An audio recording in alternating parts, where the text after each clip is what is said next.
दोस्तों नमस्कार। मैं doctor Ashwini Kumar Rai, consultant homeopath. आज का विषय जो हमारा है वो है प्रोस्टेट ग्लैंड्स को लेके। प्रोस्टेट ग्लैंड अक्सर जो देखने को मिलता है कि विशेष करके एजिंग प्रॉब्लम में हम इसको लेते हैं, यानी कि जैसे जैसे हमारा एज एडवांस होता है और approx after getting the age of 50 most probably सभी लोग प्रोस्टेटिक इनलार्जमेंट के शिकार हो ही जाते हैं। ऐसे में प्रोस्टेट ग्लैंड का बढ़ना एक कॉमन बात हो जाता है जो उम्र के साथ चलता है। इसको हम अगर डिफाइन करें प्रोस्टेटिक इनलार्जमेंट को या प्रोस्टेट ग्लैंड को, तो prostate gland is a walnut sized gland in main located below the bladder and surrounding the urethra. Disease of prostate occurs commonly with advancing age and including पहला जो benign prostatic hyperplasia जिसे हम BPH कहते हैं short में, दूसरा prostatitis और तीसरा प्रोस्टेटिक कैंसर। ये तीन इसके टाइप्स हो जाते हैं। BPH बेनाइन प्रोस्टेटिक हाइपरप्लेसिया ये नॉन कैंसरस होता है। Prostatitis due to some UTI infection and some other specially psychotic infections, inflammation हो जाते हैं प्रोस्टेट में। प्रोस्टेट कैंसर यह एडवांस एज में होता है और ये एक प्रकार का मैलिग्नेंट स्टेज होता है।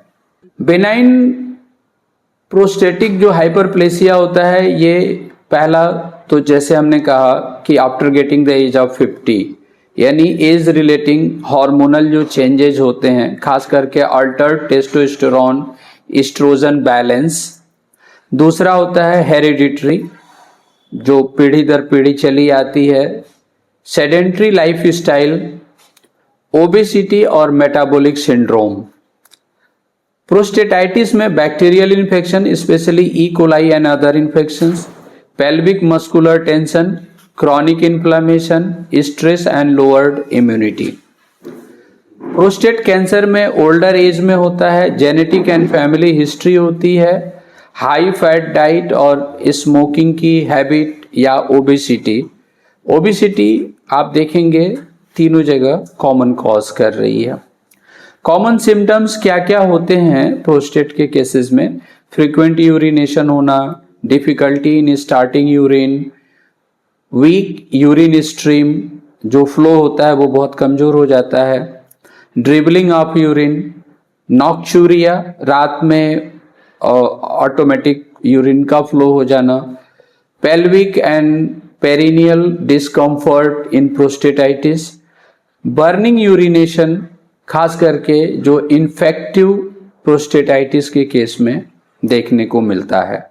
अब सवाल ये उठता है कि होम्योपैथिक ट्रीटमेंट हम कहाँ तक इसको करें और होम्योपैथी की दवाएं कितनी कारगर होती हैं। खास करके बेनाइन प्रोस्टेटिक इनलार्जमेंट में जो सबसे पहली और सबके ऑल होम्योपैथ्स के माइंड में कॉमनली आने वाली जो दवा है उसका नाम सेबालसेरुलेटा है। सेबालसेरुलेटा दूसरी दवा जो खास करके इम्बेसिलिटी जिसमें कॉज करती हो और वहाँ पे ओल्ड एज में जो प्रोस्टेट इनलार्जमेंट है उसमें कोनियम मैकुलेटम, इवन इंजुरी भी यहाँ पे कॉज करती है, उसमें भी conium, specially injury of genitals में भी कोनियम बहुत अच्छी दवा है। Lycopodium, right sided prostatic enlargement होने पे वीक स्ट्रीम और abdominal blotting specially of the lower abdomen. Bareta carp, ये खास करके जो एल्डरली पेशेंट्स होते हैं, एजिंग सेनाइल कंडीशंस, यहाँ पे प्रोस्टेट इनलार्ज होता है और बार बार पेशाब फ्रीक्वेंसी बढ़ जाती है। इन्फ्लामेटरी कंडीशन में जो कॉमन दवाएं हैं उसमें कीमोफिलिया, अम्बिलाटा जिसमें पेनफुल यूरिनेशन होता है, sensation of sitting on A ball, ऐसा लगता है कि पेशेंट एक बॉल पे बैठा हुआ है, रिटेंशन ऑफ यूरिन, पेशाब रुक जाता है। स्टेफिसेग्रिया खास करके prostatitis after sexual excess or masturbation, burning pain after urination, thuja occidentalis, chronic prostatitis, dribbling urine, forked stream, पेशाब करने पे धार जो है दो भागों में बढ़ जाता है।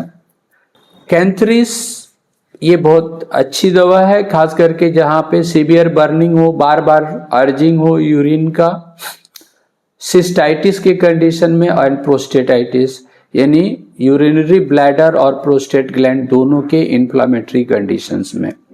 प्रोस्टेट पेन और कंजेशन, डिफिकल्टी इन यूरिन, इसमें बेसिकली 3 दवाएं जो बहुत इंपॉर्टेंट हैं। फेरम पिक्रिकम जो chronic prostate enlargement old age में, digitalis urine retention with the fear and mental depression, खास करके palpitation and heart associated problems रहते हैं, ये भी एजिंग के ही कंडीशन में आती है। परेरा ब्रेवा, मस्ट बेंड फॉरवर्ड और प्रेस एब्डोमेन टू यूरिनेट, जोर से पेट को, लोअर एब्डोमेन को दबाता है जिससे कि वो पेशाब कर सके। जनरल मैनेजमेंट में हम पानी की मात्रा भरपूर मात्रा में देते हैं, अल्कोहल, कॉफ़ी, स्पाइसी फूड को अवॉइड करते हैं, रेगुलर फिजिकल एक्टिविटीज़ रखते हैं, यूरिन को होल्ड करने से बचना रहता है, पेल्विक फ्लोर की एक्सरसाइज करनी रहती है, खास करके जो मूल बंद लगाना, लोअर एब्डोमेन पेरिनियल पार्ट को लेकर के ऊपर की ओर खींचना छोड़ना, खींचना छोड़ना, कीगल एक्सरसाइज इसमें अच्छा रिजल्ट देती है। Early evaluation in case of blood and urine along with the acute retentions, ये सारी चीजें हम इस तरीके से करते हैं। और अगर मुद्रा की बात करें तो खास करके अश्विनी मुद्रा का अगर अभ्यास हम करते रहें तो निश्चित हम कह सकते हैं कि प्रोस्टेट की प्रॉब्लम से हम बच सकते हैं। और इन सारी चीज़ों में इस तरीके से ये सारा चीज़ करते हैं। और आई थिंक आज का नॉलेजेबल पार्ट आपको अच्छा लगा होगा। अगर अब तक आपने हमारे चैनल को सब्सक्राइब नहीं किया है तो कृपया हमारे चैनल को लाइक सब्सक्राइब करें। जो आपके अगर कुछ सुझाव हैं तो वो भी आप हमें भेजें। इसी के साथ थैंक यू, नमस्कार।